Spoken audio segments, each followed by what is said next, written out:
Biz elektrik maşını niyə almamalıyıq?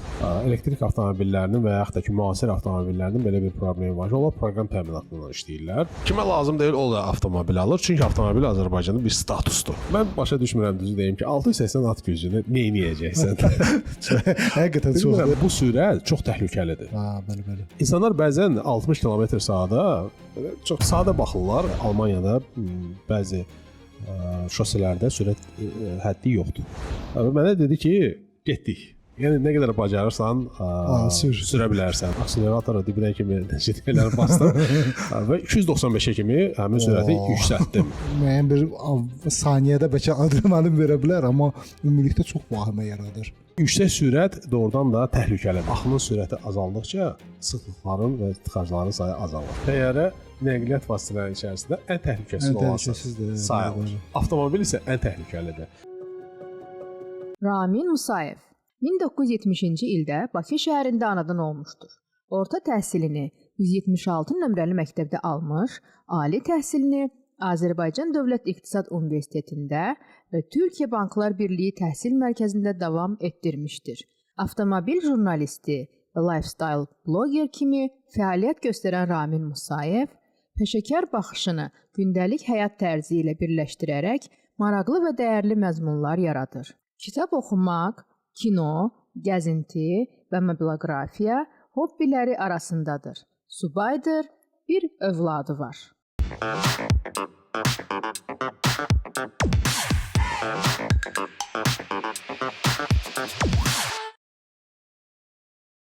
Ramin bəy, salam, xoş gəlmisiniz. Salam, təşəkkür edirəm dəvət üçün. Ramin bəy, biz elektrik maşını niyə almamalıyıq?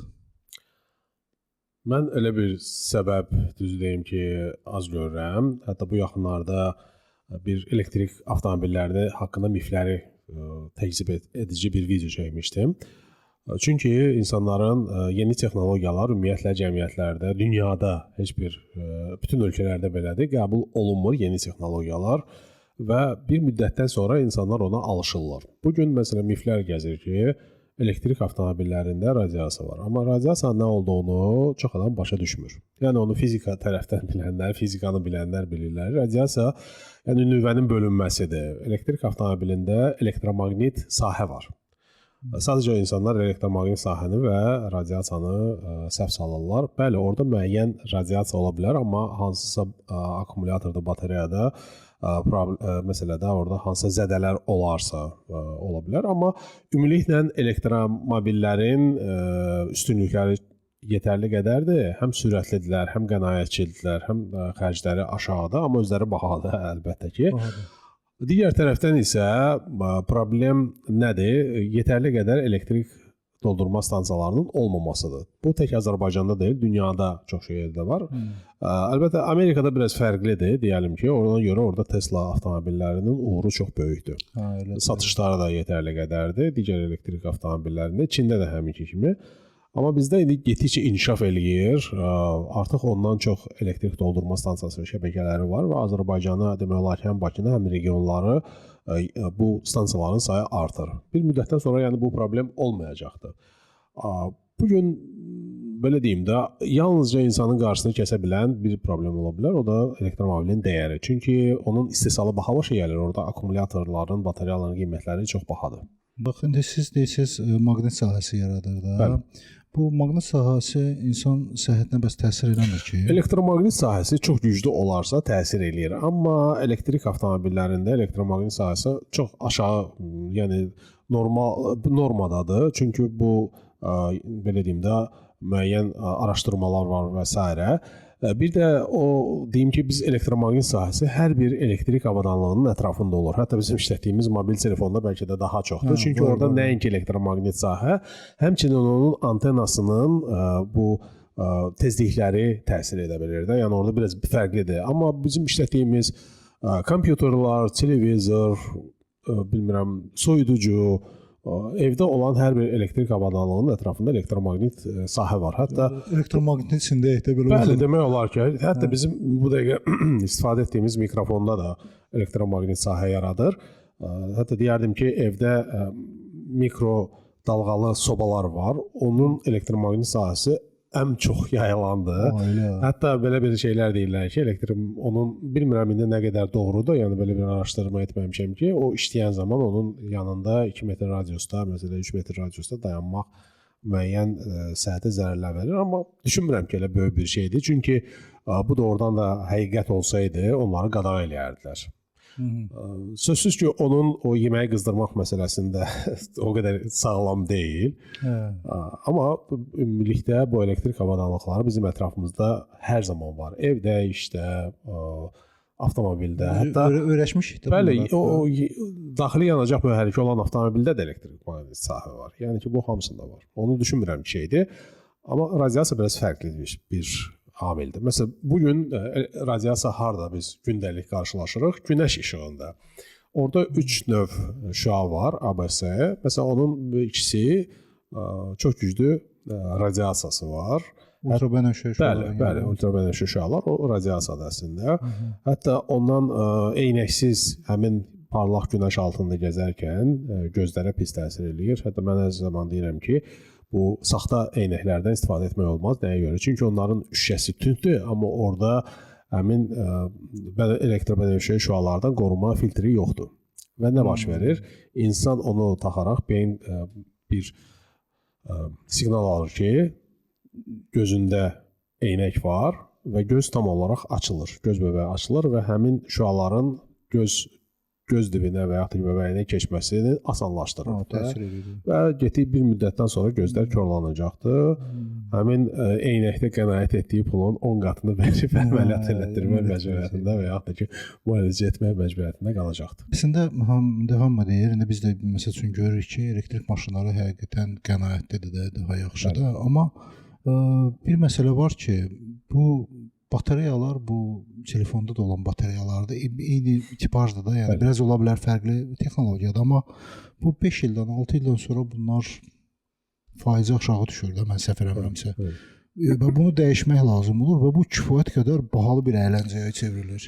Deməli, orada belədir ki, elektrik bu avadanlıqlarının batareyaları, bəli, düz deyirsiniz, hamısı demək olar ki, eyni bir avadanlıqdır. Və onları düzgün əgər şarj edilməsi, doldurulması olarsa, orada belə bir məsələ var ki, batareyanın 20%-dən aşağı düşməsinə məsləhət deyil və 80%-dən yuxarı doldurmaq da məsləhət deyil. Onun da texniki səbəbi var. Çünki 20%-dən aşağı düşəndə, sonra onu doldurarkən və 80-dən yuxarı, yəni belə kobul şəkildə deyim ki, batareya başlayır qızmağa və batareya qızanda onun həcmi getdikcə daha tez azalır. Əgər 80%-dən, məsələn 80 belə deyərik ki, hətta 20%-dən 80%-ə kimi batareyanın doldurulması çox qısa vaxt alır.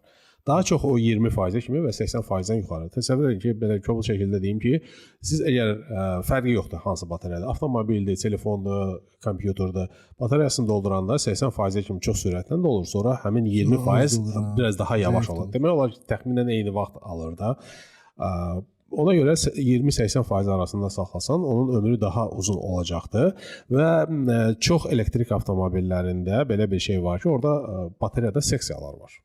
Aha, yəni bütün batareyanı dəyişməyə ehtiyac qalmır. Hansısa o hissələrini dəyişmək mümkün olur, amma bunun da məsələsi nədir? Bunu hər kəs edə bilməz. Bunu ancaq rəsmi servislərdə etmək lazımdır. Əgər sən onu aparıb hər hansı bir bu gün bilmirəm servisə gedirsən, o küçədə açılmış qaraja soruşsan, adam pul xətrinə deyir ki, bacararam da, amma bacarmır, bilmir. Elektrik avtomobillərinin və yaxud da ki, müasir avtomobillərinin belə bir problemi var ki, onlar proqram təminatından işləyirlər. Həmin proqram təminatına müdaxilə sonradan çox ağır nəticələr verə bilər. Hətta bəzən biz eşidirik ki, elektrik avtomobilləri yandı və s. Onun səbəblərindən biri də həmin proqram təminatında olunan dəyişikliklər səbəb ola bilər.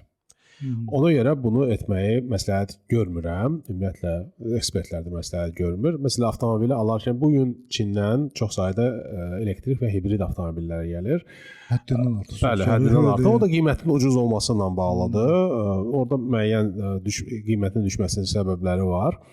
Amma bu da artıq mart ayında bitəcəkdir. Amma orada belə bir məsələ var ki, bu müasir avtomobillər hamısı proqram təminatı üzərində çalışır. Hətta təsəvvür eləyin ki, bir avtomobili götürək ki, istehsal avtomobil var, 2 litr mühərriki var və onun gücünü orada turbo sürətləndirmə avadanlıqları da var. Onun sürəti standart olaraq 200, deyəlim ki, 250 at gücü olur, 280 olur. Onun proqram təminatı hesabında 500-ə kimi qaldırmaq olar. 500 at gücünə kimi. Hamısı proqram təminatı. Elektromotorla əlavədə? Yox, yəni ki, ümumiliklə, hətta orada hibrid demirəm, standart, yəni daxili yanma mühərriki, turbo sürətləndirməsi var, turbosu var. Və turbonun hesabına onun proqramını dəyişərək gücünü dəfələrlə artırmaq olur. Yəni tuning şirkətləri həmin turbo mühərrikli avtomobillərin sürət gücünü, qüvvəsini çox sayda artıra bilirlər. Nəinki ənənəvi mühərriklərin. Elektromobillər də onu kimidir. Yəni elektrik avtomobillərinin orada elektrik mühərriklərdə onların gücünü də eyni şəkildə artırmaq olur. Məsələn, bu yaxınlarda biz bir test elədik. Çin avtomobilidir. Tanınmış markadır. Və onun 680 at gücü var. Yəni ki, belə bir tərəfə baxanda 680 at gücü, bəli. Yəni biraz o orta versiya idi, güclü versiya idi, amma mən başa düşmürəm, düzü deyim ki, 680 at gücünü nə edəcəksən? Həqiqətən çoxdur. Bəlkə də gənc olanda insana bir motivasiya verir ki, mənim bu belə bir avtomobilin gücü 680-də 1000 at gücüdür filan ora. Amma əslində biz gündəlik həyatımızda ondan istifadə etmirik. Hətta maksimal sürəti götürək, avtomobillərin çoxsunda maksimal sürət 250 həddində standart avtomobillərdə məhdudlaşdırılır. Çünki 250-dən yuxarı avtomobili idarə etmək təhlükəlidir əslində. Amma bugün bizim yollarda sürət limiti 120-dir maksimum. 110-dur qanunda, 120-dir. 120 olsun. 120 olsun. Məsələn, onu 10 kilometrində aşanda 130 olsun deyəlim ki, qaydalar çərçivəsində deyirəm. Amma hətta bu sürət çox təhlükəlidir. Bəli. İnsanlar bəzən 60 km/saata çox sadə baxırlar. Sadə baxırlar. Şəhərdə məsələ bizdə şəhərdə sürət, yəni ki, qaydaya görə 60 km/saatdır. Amma 60 km/saat yetərli qədər yuxarı sürətdir. Özü də şəhər axınında bəzi ölkələrdə, şəhərlərdə 50-yə, Avropada daha çox şəhərlərdə 50-yə endiriblər. 50 km/saata, bəzi yerlərdə 40-30 da sürət limiti olur.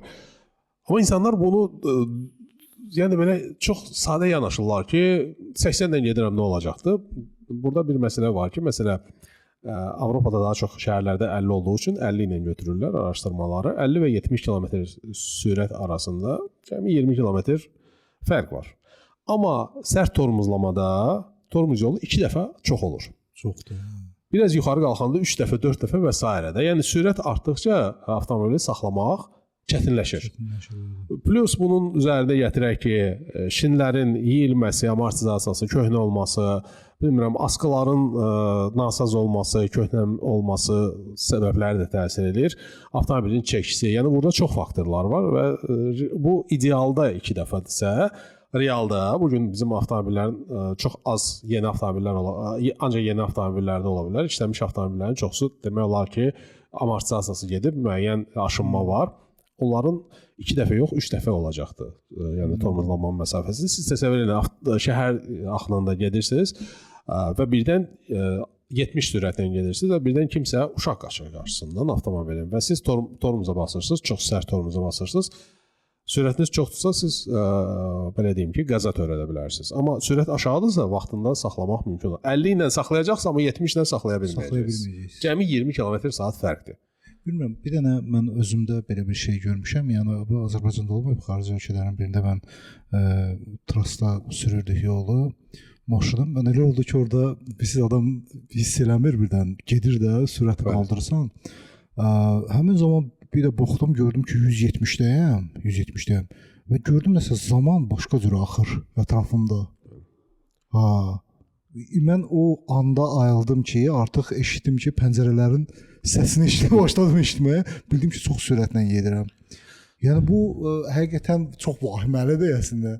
Çox adam üçün bəlkə adrenalin verir. Yəni şəxsən məndə belə bir şey yarandı ki, bu nədir də? Yəni belə çox təhlükəlidir. Mən hər şeyin belə deyək də dadına baxmağı sevirəm və sürəti də çox sevirdim. Belə oldu ki, məsələn Almaniyada bəzi şoselərdə sürət həddi yoxdur. Yoxdur, bəzilərində yoxdur və biz bir dəfə orada olarkən bir tanışımız bizi qarşılamışdı və bir avtomobil şirkətinə gedirdik. Elə oldu ki, gecişirdik. Sükanda da mən idim onun avtomobilində və çox sürətli avtomobil idi. Və mənə dedi ki, getdik. Yəni nə qədər bacarırsan, sürə bilərsən də. Bir maşını da yoxla. Siz təsəvvür edin ki, bir düz yol idi şosedə, çox uzun yol idi düz Almaniyada və mən də tam olaraq akseleratora dibinə kimi şeyləri bastım və 295-ə kimi həmin sürəti yüksəltdim. Amma siz təsəvvür edin ki, həmin anda mən o qədər stres yaşadım ki, əllərim donmuşdu. Stressdən də ki, bu qədər sürətlə gedirsən, avtomobildə 4 adam oturub, 4 adam mı deyə 5 adam oturmuşduq. Natiq də Zərbəliyev arxada oturmuşdu. Gözlərini bağlayıb. Bu nə şey.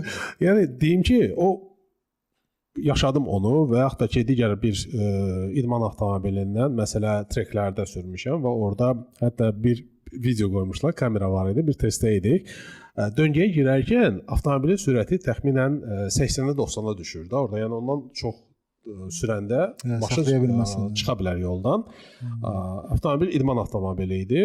İndi o videonu qoymuşam məsələdə. Adamlar baxırlar. Belə bir maşında 80-lə nədir ki də ondan. Amma sən onu real olanda avtomobil görürsən ki, bütün titrəyir. Yəni ki, şeylər hələ orada elektron qoruyucular var idi. Məsələn, onlar onu belə deyim, ayarlayırlar avtomobilin o yolda dayanmasını və s. Amma yüksək sürət doğrudan da təhlükəlidir. Mən hətta motosikl bir aralar sürürdüm. Hətta həmin motosiklla da təxminən 295 km kimi, yəni sürətlənmişəm düz yolda, amma o bir neçə saniyə olaraq 295-ə qalxandan sonra sürəti aşağı atmışam. Bu sürəti yaşayandan sonra, mən o adrenalin alandan sonra birdən anladım ki, yəni bu sürətlər, yüksək sürət çox təhlükəlidir.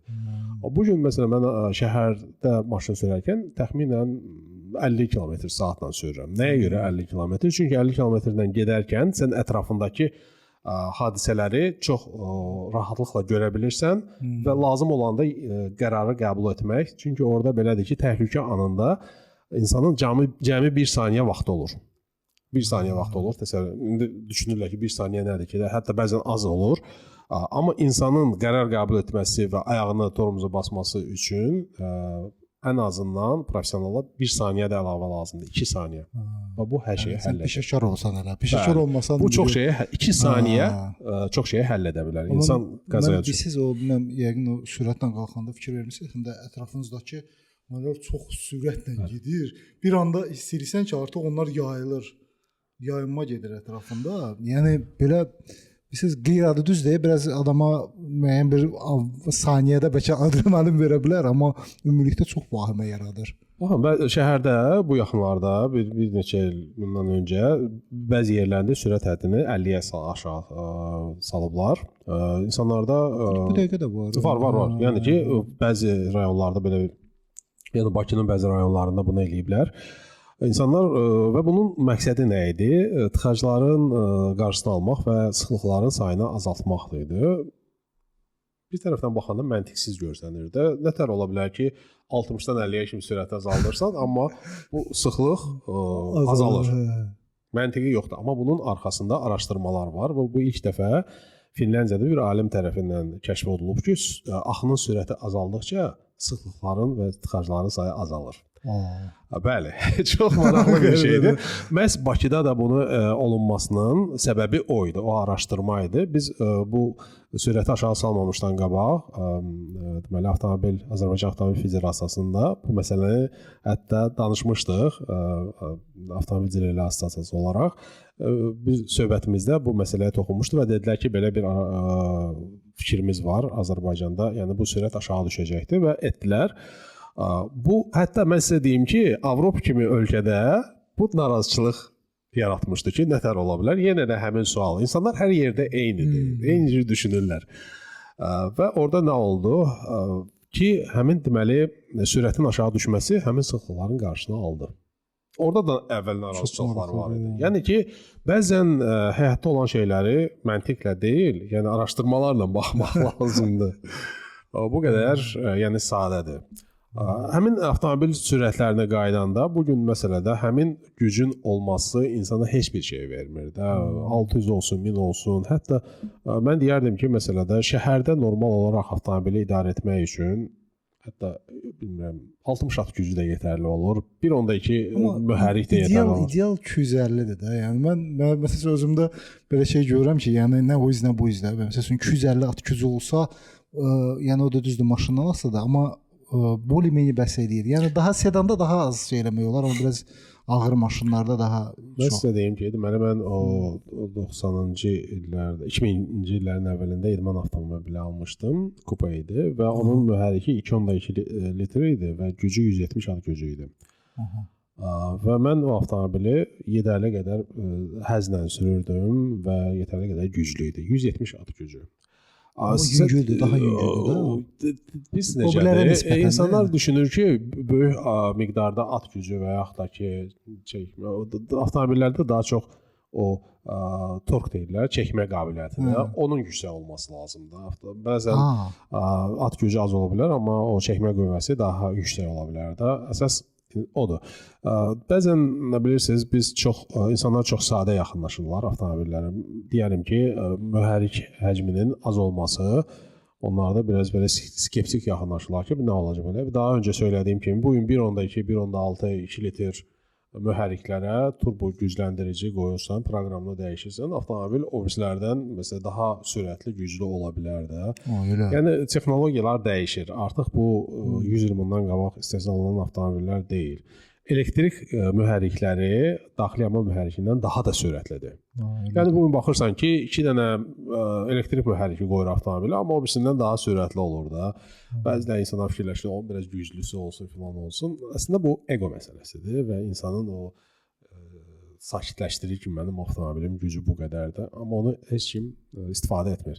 Necə ki, bugün biz insanlar bahalı mobil telefonlar alırlar, harda ki, dəhşətli sayda çox funksiya var, amma onun 2%-ni istifadə edirlər. Eyni məsələdir. Sadəcə mən həyatda nə deyim ki, qaydalarımdan biri optimallaşdırmadır. Əgər mən bir şeydən istifadə etməyəcəmsə, onu almağın və artıq pul verməyin məqsədi nədir? O da var. Yəni ki, insanlar biraz bəzən alıcılar çox qeyri-məntiqli yaxınlaşırlar. Məsələn, çox bahalı, güclü avtomobilə daha çox pul xərcləyirlər, amma mənasız bir şeydir də belə baxanda. Nəsə göstəriş eləmək istəyirəm. Bu tək Azərbaycanda deyil, bu statusu göstərməkdir. Yəni ki, baxırsan ki, indi Avropada, Amerikada adamlar 1 milyonluq avtomobil alırlar. Bəzən kolleksiya yığırlar, belə deyək də, eksklüziv avtomobillər, hansından ki, cəmi tam 50 dənə, 300 dənə istehsal olunacaq, bir neçə milyon ona pul verirlər. Bu statusun göstərilməsidir və digər tərəfdən də bəzi ölkələrdə bu deməli vergilərə qənaət məqsədi daşıyır. Çünki adam şirkətinə avtomobili alanda onun amortizasiyası var və s. vergilərdən azalır. Yəni onsuz da vergi vermək yerinə avtomobili alır, kolleksiya yaradır. Onun vaxtı keçəndən sonra 50 ildən sonra da onu bir 10 qat qiymətinə satır. Amma bir dənə bax, məsəl üçün biz burada bir dənə maraqlı mövzuya toxunduq. Siz dediniz ki, elektromobildə bir dənə nəsə dəyişmək lazım olur bir şey. Bu servisə yaxınlaşır, dəyişsinlər. Ümumiyyətlə elektromobillər, bunları təmin edici bir usta varmı? Ümumiyyətlə servis varmı normal? Bax, dün mən bir şey deyim ki, elektromobillərin təmiri digər avtomobillərdən daha çətindir. Və onu mütəxəssisləri lazımdır. Bundan başqa da artıq Çindən gətirilən avtomobillər Çin bazarı üçün yaradılıbdır. Onların standartlarına görə baxırsan ki, hər şey Çin dilindədir. Hətta proqram təminatını dəyişmək lazım gəlir. Və qeyri-rəsmi bu kanallarla gətirilibsə, avtomobildə problem yarananda adam rəsmi servisə müraciət edə bilmir. Müraciət etsə də oradan ona kömək edə bilmirlər. Çünki onların Çin bazarı üçün yaradılmış avtomobillərin proqram təminatı, onun ehtiyat hissələri yoxdur. Avtomobil istehsalçılar belədir ki, müxtəlif regionlar üçün müxtəlif standartlarda avtomobillər yaradır. Bəzən məsələ Çin üçün yaradılan və yaxud da ki, bizim region üçün yaradılan, Avropa, Amerika üçün yaradılan avtomobillərdə fərqli ehtiyat hissələri olur. Proqram təminatı da həmçinin. Həm də ki, isti soyuq da ölçü ola bilər ki, isti onda başqa cür lazımdır. Bir də bilirsiniz necədir? Son illərdə kim avtomobil biraz yəni ucuz gəldi deyən alırdılar. Yəni ehtiyac var, yoxdur. Bu ucuz olduğu üçün alırdılar ki, burada mən biraz qabaq düşdüm. Gedim bu avtomobili ucuz qiymətə alım və alırlar. Alma xətrinə alırlar ki, ucuz aldım, sonra baha sataram. Satanda belə deyim də daha çox daha az itirərəm. Amma bilirsiniz necədir? Avtomobili alanda onu tək sən alıb təzə olaraq istifadə etmirsən də, bu müddətdən sonra bunda müəyyən bir problemlər çıxacaqdır və müraciət etməyə yer lazımdır. Elektromobillərin və hibridlərin belə bir məsələsi var ki, onlar yalnızca xüsusiləşdirilmiş servislərdə təmir və yaxud da ki, təmir etdirmək lazımdır. Çünki kənar tərəfdə müdaxilə olarsa, səhv ola bilər və bu da sonra acınacaqlı bir vəziyyətə gətirə bilər. Hətta avtomobili deyim ki, qəza zamanı müəyyən bir qapılar bloklana bilər, çünki proqram təminatı dəyişdirilibdir və yaxud da ki, hər hansı bir orada nəyisə barmaq elə bilər, belə kobud şəkildə desəm. Yəni, ehtiyatlı olmaq lazımdır. Bugün avtomobil əslində bir lüks göstərici olsa da təhlükə mənbəyidir. Yəni, onu hələ də insanlar başa düşmürlər ki, avtomobilin özü böyük bir təhlükə mənbəyidir. Hətta bir şey deyim ki, insanlar təyyarədən uçmaqdan qorxan insanlar var ki, təyyarə düşsə bu sağ qalmayacaq, amma təyyarə nəqliyyat vasitələri içərisində ən təhlükəsiz olan sayılır. Avtomobil isə ən təhlükəlidir. Hətta bəzən məsələn indi mototsikllə qarşılaşdıranda deyirlər ki, mototsikldır, üstü açıqdır, heç nə olmur, amma avtomobil də mototsikl qədər təhlükəlidir. Yəni ikisinin də təhlükəsi eyni səviyyədədir. Belə deyək də, avtomobildə hətta təhlükəsizlik kəməri düzgün bağlanmazsa, qəza zamanı insan çox ağır travmalar ala bilər, hətta ölümə də səbəb ola bilər. Oturacağı düzgün ayarlamayıbsa, yenə də həmçinin sükanı düz tutmursa, bu da şeydir. Yəni bunların hamısının qaydaları var. Hamısı təsir edir. Amma çox adam bunu belə deyim ki, göz ardına vurur, düşünmür, sürəti artırır, təhlükəsizliyə baxmır. Bugün deyəlim ki, bizdə sürücü və öndəki sərnişinin təhlükəsizlik kəməri bağlanmaq məcburiyyət var. Əsasən sürücülər üçündür. Amma arxada oturanlar təhlükəsizlik kəmərini bağlamırlar. Düşünürlər ki, polis bir söz deməyəcəkdir, arxada təhlükəsizdir. Nə ola bilər ki? Amma avtomobildə arxada, öndə olan oturacaqlar hamısı təhlükəlidir. Yəni qəza zamanı insanlar orada çox ağır travmalar ala bilər. Çünki belə bir araşdırmalar var, yəni bu fizikadır. İnsanın o araşdırmalarda ortalama çəkisini 70 kilo götürürlər və toqquşma zamanı deyəlim ki, orada sürətlərdən asılı olaraq 60 kilometrdə səhv eləmirəmsə 70 kiloluq insanın inersiya səbəb nəticəsində çəkisi 3 ton yarıma çevrilir. Elədir. 100 km/saatda isə 5 tona kimi qalxa bilir. Siz bilirsiniz ki, arxada oturmuş insan, sürücünün arxasında oturan insan 70 kilodur və toqquşma zamanı 100 km-də toqquşma zamanı 5 ton olur və oturacağı arxadan 5 ton bir zərbə dəyir. Yəni qabaqdakı da deyim ki, çoxdur da, həddən çoxdur. Yəni ölmə səbəbi ola bilər. Ona görə arxada oturanlar da mütləq kəməri taxmalılar. Bir məsələyə toxunum. Məsələn, çox zaman hamı görürük də, siz də görürsünüz, mən də görürəm ki, məsələn, kimsə oturur öndə, uşağı da qucağında tutur. Körpə uşaqdır. Və düşünmürlər ki, məsələn, qəza zamanı, toqquşma zamanı o çox ağır qəza olar. İcazə yoxdur amma. İcazə yoxdur, amma eləyənlər var. Hətta özünü kəmərlə bağlasa da qucağında tutmuş uşaq nə olur? Deməli, eyni şeyi götürək. 50 km/saatda toqquşma zamanı qucaqda olan 15 kiloluq uşaq 300-400 kiloya çevrilir. Əldə kim onu 300-400 kilonu saxlaya bilər. Uşağın da bədəni, sümükləri zəif olduğu üçün başı da həmçinin, yəni bu ölümlə nəticələnə bilər. Roma, bu yaxınlarda bilməm, siz gördük xəbərlərdə mən eşitdim də, bir ata öz uşağını qucağına qoyub o maşın sürməyə göstərirmiş. Necə olub, çox sürüşüb və ayağı gedib dəyibdi qaza, çəkə bilməyib qaza. Maşın gəlib çırpılmışdı, uşaq da həyatını itirmişdi. Yəni, çox belə, yəni, düzdür, biz özümüzdə, yəni, mənim yadımdadır ki, yəni, bizi də birinci dəfə göstərirlər. Buradan ağlıma gəlir ki, elə bir hadisə, gör insanın bir saniyənin təhlükəsizlik əməl eləməmə insanın həyatını itirməsinə səbəb olur? Əslində biz necədir? Qəzaların əksəriyyətinin səbəbi insanların təhlükəsizlik qaydalarını, yol hərəkəti qaydalarını riayət etməməsidir və sürəti yüksək olmasıdır. Yəni bu qəzaların əsas səbəbləridir. Və çox zaman qəzalar baş verəndə hər iki tərəfin günahı olur. Məsələn, piyadalarla olan vəziyyətdə piyadalar qayda deməli icazə olmayan yerdə yolu keçərkən avtomobillər onları vura bilər.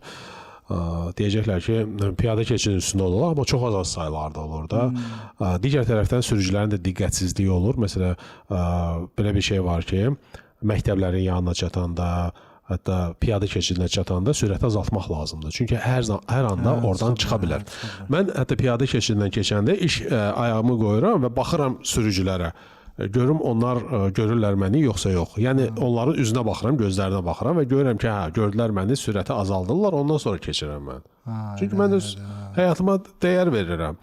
Ona görə o demək deyil ki, sən piyada keçidi varsa, elə girib orada keçə bilərsən. Bəzən kiminsə başı telefona qarşı ola bilər, gəlib vuracaqdır. Yəni sənin həyatındır bu sonunda. Bir də mən həyatımdan bir andaş, deməli, 2000-ci illər idi təqribən. Mən getmişəm Moskvadayam. Mən də burada nə öyrənmişəm, yolu haradan gəldi keçsən, eləysən, elə bir şeylə də, yəni pabayla, yəni nə, zebra var, zebradan keçmək lazımdır. Nəsə, keçirəm, birdən keçdim, o tərəfə keçdim, bir tərəfə keçdim, zorla. Birdən şeydir, birdən atam gördü məni, yaxınlaşdı, dedi, neyniysən, deyir.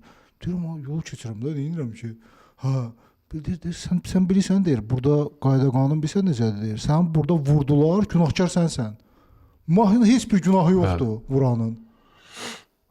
Dedim elə, Ondan sonra oradan gəlmişəm, təsəvvürlə 2000-ci ildir. Gəlmişəm Azərbaycana. Mən gəlib zebradan keçirəm, hamma belə baxır. Deyir. Yəni, bilirsiniz, o bəzi şeylər var ki, həyatda gərək onu özün keçirsən də, yəni o eksperimentdə özün keçirsən ki, başa düşəsən ki, necə təhlükəlidir də. Əlbəttə, məsələn, bu gün mobil telefonlar bizə çox şey verir də, xeyir verir. Amma onun zərərləri tərəfindən biri də sürücülər sükan arxasında telefonda nəyisə baxırlar. Xəritəyə baxa bilər, məsələn, taksi sürücüləri orada hansısa məlumata baxa bilər və yaxud da ki, bəzən insanlar sürür və sosial şəbəkələrə baxırlar, hansısa videolara da diqqət istər-istəməz yayınır. Hətta sükan arxasında, belə deyim ki, hands-free varsa maşında, avtomobildə, hətta onunla danışan zaman insanın beyni avtomatik ona yönəlir və reaksiya aşağı düşür. Yəni ki, belə baxanda daha rahatdır. O daha telefon rahat. əlində tutub danışmaqdan. Bəli, amma ümumiyyətlə telefonla danışmaq avtomobildə sükan arxasında diqqəti yayındırır. İstər-istəməz reaksiya düşəcək aşağı. Bir hadisə olanda, yəni daha reaksiyanın daha aşağı olacaqdır. 2 saniyə effekti. Bəli.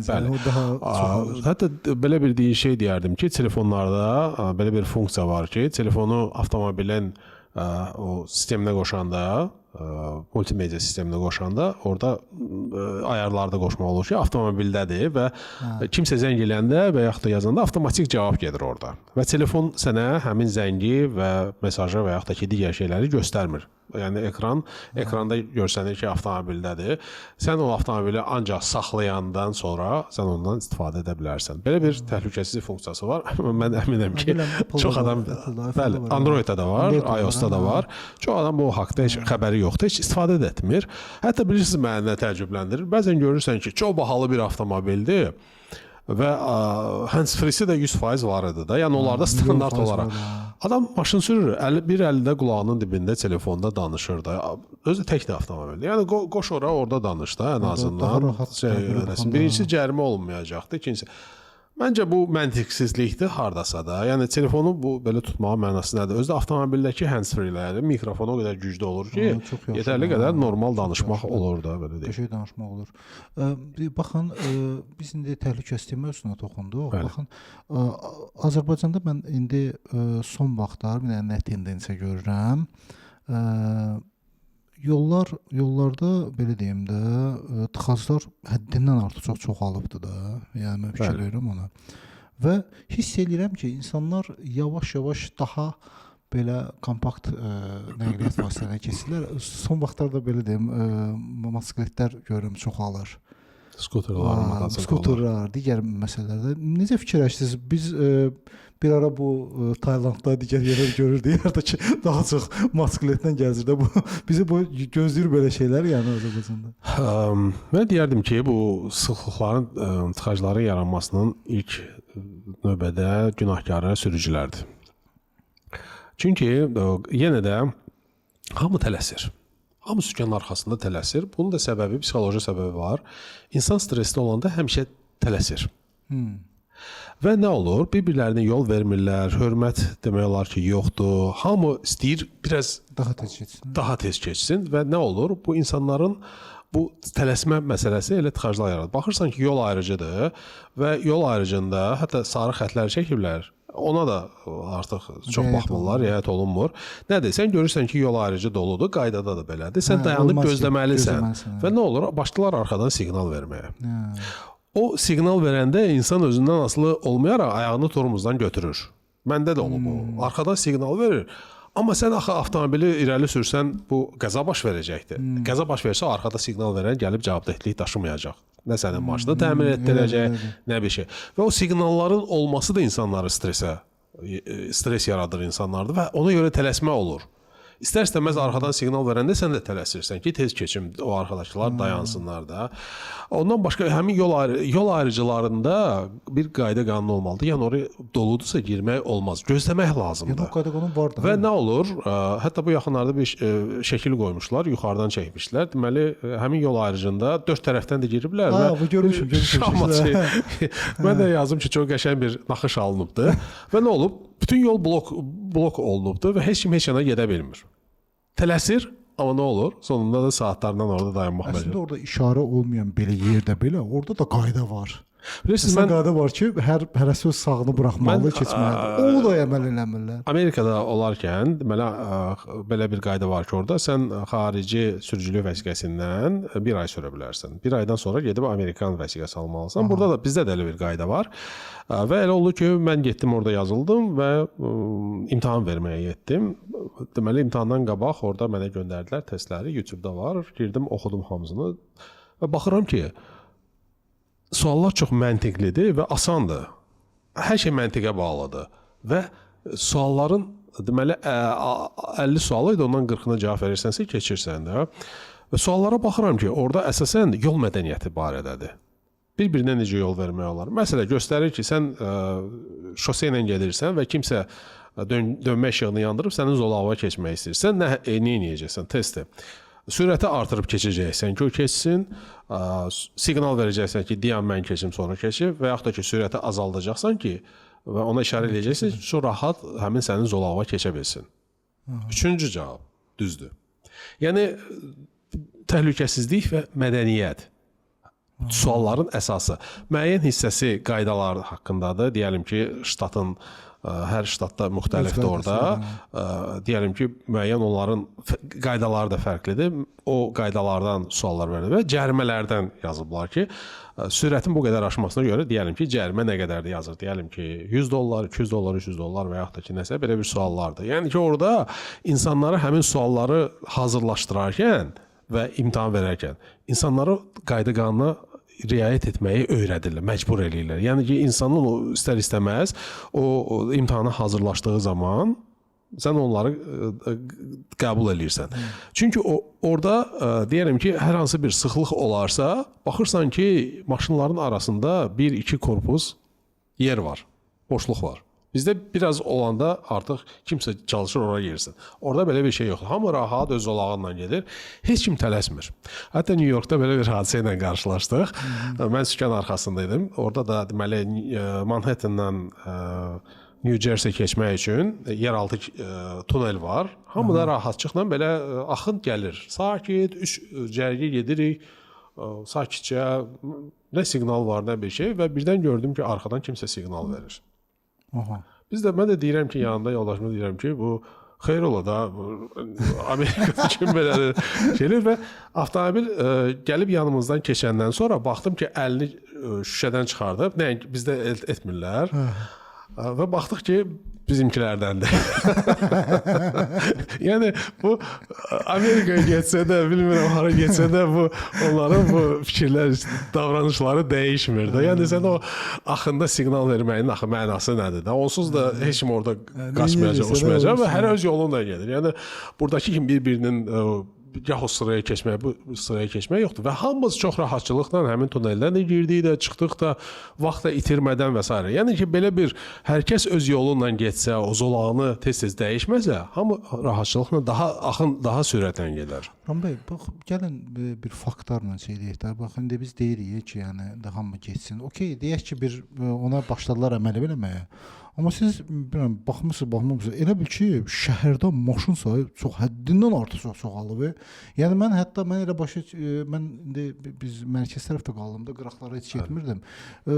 Yaxında bir toya gedirdim. Gördüm ki, hətta belə deyim də, Əhmədlidə belə, şeydə belə, Neftçilərdə belə, yəni bu tıxaclar var. Bu yaxınlarda belə bir şey yazmışdım ki, dünyada 2 dənə təhlükəli yer var. Biri Bermud üçbucağıdır, o birisi də 3-cü mikrorayon dairəsi. Yazmışlar ki, Ukrayna dairəsi də eyni şeydir. Ukrayna dairəsi. Ukrayna dairəsi də eyni şeydir. Yəni ki, burada avtomobillərin sayı əlbəttə ki artır, getdikcə artır. Bunun bir səbəbi də var. Məntiqli bir, bu yaxınlarda hətta düşünmüşdüm ki, əvvəl əgər avtomobili kişilər sürürdülərsə əsasən, indi qadınlar da sükan arxasına keçirlər. Normal bir şeydir. Yəni ki, daha rahat olur. Uşaqları daha çox qadınlar məktəblərə aparırlar. Məsələn, ev üçün alış-verişləri qadınlar eləyir. Avtomobil çox rahatdır bu da. Burada bir trend də yaranıbdır. İndi kimə lazım deyil, o da avtomobil alır. Çünki avtomobil Azərbaycanda bir statusdur. Mobil telefon və avtomobil. 2 dənə insanın əlində və istifadə etdiyi... Bir də bağ evi. Bəli.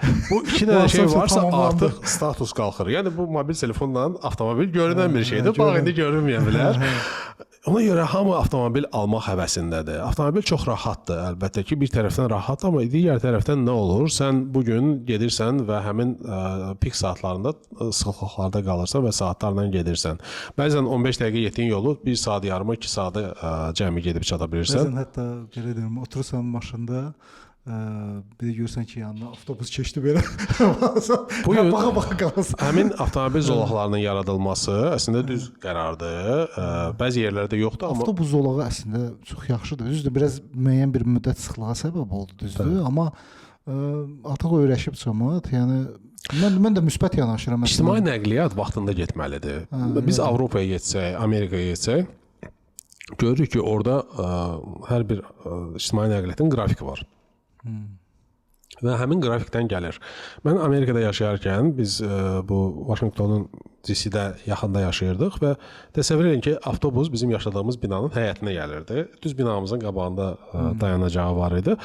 Və mən ora getmək istəyəndə saata baxırdım və 3 dəqiqə qalmış düşürdüm ora. Vaxtında avtobus gəlib dayanırdı və vaxtında çatırdı da. Avropada da eyni qaydadır. Bizdə isə bu səbəbdən baxırsan ki, bəzən o avtomobillər həmin zolaqlara da deyəlim ki, hardansa çıxmaq üçün girirlər, tələsirlər və avtobusa qabağını kəsirlər. Ən azından avtobuslar sürətli olmalıdır, vaxtında getməlidir. Mən hətta tərəfdarıyam ki, bu avtobus zolaqları hər yerdə olsun. Çox yerdə yoxdur, indi müəyyən yerlərdə var. Çünki ictimai nəqliyyat vaxtında yetməlidir. Bir də ictimai nəqliyyat əgər gedib hardasa dayanırsa, yəni o sıxlıqda girib dayanırsa, nə olur? Bir də baxırsan ki, eyni nömrəli avtobuslar dalbadal dayanırlar. 3-4 birdən və qabaqdakılar da çox uzun zaman gözləyirlər. Sonra da sıxlıq yaranır avtobuslarda. İctimai nəqliyyat ən azından bu getməlidir. İndi sən kimsə tələsirsə ictimai nəqliyyat. Mən pik saatlarında daha çox ictimai nəqliyyatdan istifadə edirəm. Çünki çox rahat gedirəm və pəncərədən baxıram ki, onlar dayanıblar, saatlarında əsəbi və s. Düz deyim, mən hətta sıxlıqda gedəndə də əsəbləşmirəm. Çünki yaxşı bir musiqi qoyuram, nəsə özüm fikirləşirəm, nəsə işlərim barədə. Yəni orada da tələsməyə ehtiyac yoxdur. Yaxşı həzin musiqi, rahatlıq, nəsə başqa bir şeylərdən düşünmək olar. O zaman stres də yaşamırsan. Bir də sıxlıq varsa, sən orada istəyirsən siqnal ver, istəyirsən tələs, onsuz da eyni vaxtda gedəcəkdir. Bəzən bu siqnal verənləri də başa düşmürəm. Arxadan siqnal verirlər, elə bil ki, qarşıda bunlar siqnal verməklə yollar daha tez boşalacaqdır və yaxud da ki, avtomobillər axın sürətlənəcəkdir də. məntiqsiz bir şeydir də. Əslində həm özü əsəbləşir, həm də qarşısındakını əsəbləşdirir. Hətta bu yaxınlarda bir hadisə ilə qarşılaşdım. Həmin elə 3-cü mikrorayon dairəsində biri dayanıb, arxadan da biri çox uzun siqnal verir. Qarşıdakı sürücü də hamı əsəbidir orada. Dözmədi, saxladı maşını, qapını açdı, düşdü buna. Başladılar, yəni mübahisə etməyə ki, axı sən hara siqnal versin? Görürsən ki, burada keçmək mümkün deyil də. Mən nə etməliyəm? Bu birisi də indi onun şey eləmək istəmir, o da başladı onunla nəsə eləmək. Sonra əlbəttə ki, o emosiyalar gedəndən sonra biraz sakitləşirlər, başa düşür ki, səhv eləyib. Amma bir dəfə olur da, amma yenə də təkrar eləyirlər. Məncə, hətta bizim qaydalara görə şəhərdə siqnal vermək qadağandır. Yəni ancaq təhlükə anında sən siqnal verə bilərsən. Başqa bir vaxtlarda siqnal vermək, mən hətta yol polisinə təklif edərdim ki, bu siqnallara görə, boş-boş siqnallara görə cərimələr tətbiq olunsun. Necə ki, qaydalarda var. Bəzən bilirsiniz nə olur? Görürsən ki, yol boşdur, avtomobil gedir, siqnal verir. Var. Onu heç başa düşmürəm. Kimə siqnal verirsən, niyə siqnal verirsən? Mən sizə deyim ki, bir 5 il bundan qabağa nisbətən indi azalıbdır, daha azdır. Çünki mən gedəndə elə bir şeyə düşürdüm. O siqnal bir qutarı o biri başlayır. Yəni mümkün deyildi, yəni şey eləmək. Adam şey deyirdi. Hətta bizim bir tanış var idi. O vaxtda Almaniyadan gəlmişdi xanım. Gəldi bizlə bir yerdə gedirdik. Burada siqnallar söyləyəndə əlini belə qulağına belə tutdu belə. Bu nədir deyir? Bu nədir? Mən də baş sala bilmirəm ki, orada belədir. Yəni cəmaət belə şey deyir də, yəni reaksiya verir ki, yəni nəyisə çıxartmaq istəyir, nəyisə kiməsə nəsə sübut eləmək istəyir belə deyir. Baxırsınız ki, işıqforda dayanırsan, sarı elə yanan anda arxadan başlayırlar siqnal verməyə də. Hətta bir dəfə bir xarici gəlmişdi bura, özü də keçmiş Formula 1 pilotudur, artıq yaşlanıbdır. Burada bir proyektlə bağlı gəlib gedirdi. Onu qarşılamışam, şəhərdə gedirik və bu anlaya bilmirdi ki, bu siqnal hardan gəlir? Mən də zarafatla dedim, bizdə işıqforlarda belə bir şey var ki, işıqlarda siqnal verirlər də. Yəni belə bir şeylər var. Onları hamısını məncə həll etmək lazımdır. Onda sıxlıqların sayı da azalacaqdır məncə. Bu əlbəttə ki, mən bir dənə situasiya deyim sizə. Bizim bir indi operatorumuz bu masajır tərəfdə oradan gedir gəlir. Həmişə mənə deyir ki, Fuad, mən 2 saat vaxt itirirəm, yəni gedib gəlməyə. Hətta o ictimai avtobusdan söhbət gedirdi. İndi ictimai yol açıblar, indi belə deyildi. Deyir ki, çox vaxt itirirəm belə elə, saatlarla orada şeyim. Avtobusa da indi minmək də olmur. Mən məcbur o taksilərlə, o 1 manatlı taksilərdə, indi o 1 manatda deyil. Ondan gedib gəlirdi. Odan mən deyirdim ki, ola bilməz yəni o qədər. Mən çünki uzun müddətli getmirdim o yolu. Bir dəfə elə oldu ki, getdi, onu mən özüm aparası oldum. Siz inansınız, mən oradan 2 saat nədir? 2 saat yarıma gedib çata bilmədi şeyə. Mən fikirləşəm ki, adam belə deyim də, Salyanda qalsa daha tez çatardı evinə, buradan bura. Mən bir şey deyim, məsələdə götürək Avropanın, məsələ Amerikanın ən sıx şəhərlərini, Londonda və yaxud da ki, New Yorkda da, orada yaşayanların sayı da çoxdur. Məsələ, çox imkanlı adamlar var, hansıların ki, bahalı maşını var və şəhər kənarında yaşayırlar. Nə edirlər onlar? Avtomobilə otururlar, gəlirlər, Londonun ətrafında parklanma yerləri var. Avtomobili orada saxlayır, oradan çıxır, oturur. Ya metroya, qatara, orada müxtəlifdir. Həm qatarlar var, həm metrolar var, şəhərin içərisində işləyən. Onu oturur, rahatca gəlir öz işinə. Londonun mərkəzində. Bu adamın milyonlarla gəliri var. Yəni, o ictimai nəqliyyata oturmaq onun üçün normal bir şey sayılır. Hətta bir məqalə oxumuşdum ki, təsəvvür eləyin ki, Londonda işləyənlər, məsələ, Fransanın şimalında yaşayırlar. Orada yer, binalar, evlər çox ucuzdur qəsəbələrdə və yanında da aeroport var və bunlar Londonda işləyirlər, amma orada yaşayırlar və hər gün o charter reyslərlə Londondan deməli Fransanın şimalına uçurlar evə. Səhər də geriyə uçurlar. Bilet çox ucuzdur. Yəni ki, avtobus bileti qədər qiyməti var da. Yəni ki, o Avropada elə low cost avia reyslər olur. Və orada yaşayırlar. Uşaqlar orada oxuyurlar, amma özü Londonda işləyir. Orada pulu qazanır, burada isə yaşayır. Siz təsəvvür edin ki, Londonun bir yerindən getməkdə sərf elədiyi və məqsəd nədir? Sən avtomobillə getdiyi yolu uçaqla, təyyarə ilə öz evə daha tez gedirsən, daha az vaxt sərf eləyirsən. Belə baxanda da. maraqlıdır. O bir dənə bu məsələni mən deyim sizə, bizim bir hələ где-то belə deyim də 2011-ci il idi. Mən bir başqa bir şirkətdə işləyirdim. Orada bir əməkdaşımı çalışırdım. Müdürüm gəlib danışır ki, bəs mənim qızım Chicagoda qalır, belə o gəlir. Onların belə də meşə yerində evləri var, gəlir, saxlayır, qatara minir, gedir evə. Gedir işinə gedir. Hə, Chicagoda işlədir. Deyirəm ki, maşınla niyə getmir ki birbaşa? Yəni orada saxlayır da belə. Maşın o vaxt bizdə hər o yerdə saxlayırdı da maşını. Niyə elə eləmir? Deyir ki, bəs sən bilirsən orada parking neçədir? Deyirəm neçədir ki? Deyir 1 saat 36 dollardır. Deyir 1 saat 36. Sən təsəvvür orada işləyirsən, 7-8 saat işləyirsən, ona heç sürə sərf eləməz, yəni orada şey eləməyə, yəni mən onda başa düşdüm ki, onlar o qaydaları çoxdan keçiblər. Mən belə indi bizdə də onu eləməyə çalışırlar ki, biz şəhər kənarında saxlayaq, sonra nəyəsə minək gərək burada. Mən Amerikada olarkən orada məqalələr hazırladım və bir avtomobil Amerikası haqqında yazmışdım və həmin parkinqlərdə qiymətləri də eləmişdim. Hətta Los Angelesdə $200 saatı olan parklanmalar var. New Yorkda isə məsələn bəzi bir yerdə hətta çəkin çəkmişdim. 1 saatı ya yarım saatı $50 idi, ya nə idi mərkəzdə də. Çox bahalıdır orada parklanma yerləri. Ona görə insanlar ictimai nəqliyyatdan daha çox istifadə edirlər. Gətirir avtomobili saxlayır kənarda yaşayanlar da və yaxud da ki, şəhərin mərkəzində yaşayan insanlar avtomobili ancaq hansısa uzaq yerlərə getmək üçün istifadə edir. Məsələn, şəhər kənarında getməyə və s. amma gündəlik ictimai nəqliyyatdan istifadə edir. Amma ictimai nəqliyyat da orada çox əla işləyir də, belə deyək də. Məsələn, orada böyük şəhərlərdə, tək Avropada yox, Amerikada da belədir. Məsələn, metro demək olar ki, çox yerdə stansiyaları var və metroda bir neçə növ qatarlar var. Sürətli qatarlar, hansılar ki, məsələdə 4 stansiyadan birində dayanır, bəziləri ikisindən birində dayanır, bəziləri hamısında dayanır. Yəni o şeydən asılı olaraq insanlar seçə bilir ki, məsələn uzun məsafəyə gedənlər o sürət qatarında otururlar və o stansiyalarda dayanmayaraq çox sürətli gedir. Və məsələn həmin New Yorkda olanda mən gördüm ki, New Yorkun hər yerində bu metro stansiyaları var. Parisdə eyni onu kimi, Londonda eyni onu kimi çox rahatdır. Yəni ki, hətta mən bu Parisdə çox olurdum. Biz avtomobil sərgilərinə gedəndə ora metrodan istifadə edirdik. Baxırsan ki, şəhərin hansı yerinə istəyirsən getmək, metro ilə gedə bilərsən də. Baxırsan ki, bir stansiya ilə o birisinin arasında tam 2 dəqiqə qatar yolu gedir. Yəni ki, o çox geniş şəbəkə qurublar orada. Əslində gözəl olardı, biz də istəyərdik, bizdə olsun belə. Bizdə də indi metronu genişləndirirlər, amma bu metro tunelləri çox bahalı olduğu, çox bahalıdır və əziyyətli olduğu üçün çox yavaş gedir əlbəttə ki. İndi məsələn xətləri də ayrılırlar, onun da bir üstünlüyü gələcəkdə olacaqdır. İndi stansiyaların sayı az olduğuna görə bəlkə də o çətinlik yaradacaqdır.